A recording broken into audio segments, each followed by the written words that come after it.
Refugee Commission works to improve the lives and protect the rights of women, children and youth displaced by crisis and conflict.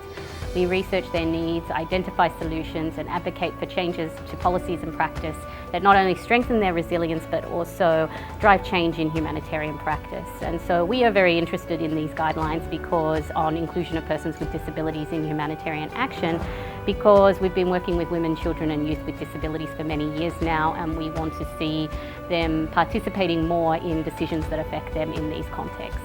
During disasters, all women and girls are at risk of gender-based violence, including sexual violence. And what we really hope from these guidelines is that they will help humanitarian actors include people with disabilities more systematically in their sexual and reproductive health and gender-based violence response. Following on from today's consultation on the inclusion of people with disabilities in humanitarian response, it's a fantastic opportunity to have us come together as a group, an inclusive group, to look at how can we ensure these guidelines influence disaster response in the region. I think it is very important because so far, first, the person with disability themselves is not really involved in the humanitarian actions.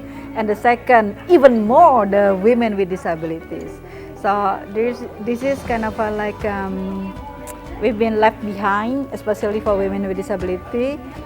Disability issue is a cross-cutting issue if we do not consider the disability issue. So there is a large number of population will be outside of this benefit from this guideline. The curriculum should be revised and should emphasize more on the education that is necessary for women in that age, especially when they are in high school, because when they came to university already 20 or some in early 20s already, some already have experiences, sexual experiences.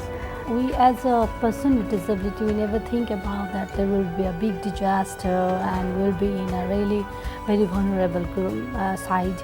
So after that earthquake we realized that okay, for these disaster risks and preparedness we have to work on it and we have to think about our future also. This consultation was really important and we feel like we privileged to be part of the organizing team with the Women Refugee Commission and all the key stakeholders, because we thought like this have provided a real opportunity to sit with the gender-based violence and the gender advocates to talk about the gaps and also the making an implementation plan so the government or the state can take the responsibilities, or either it's the financial resources or the action plan required.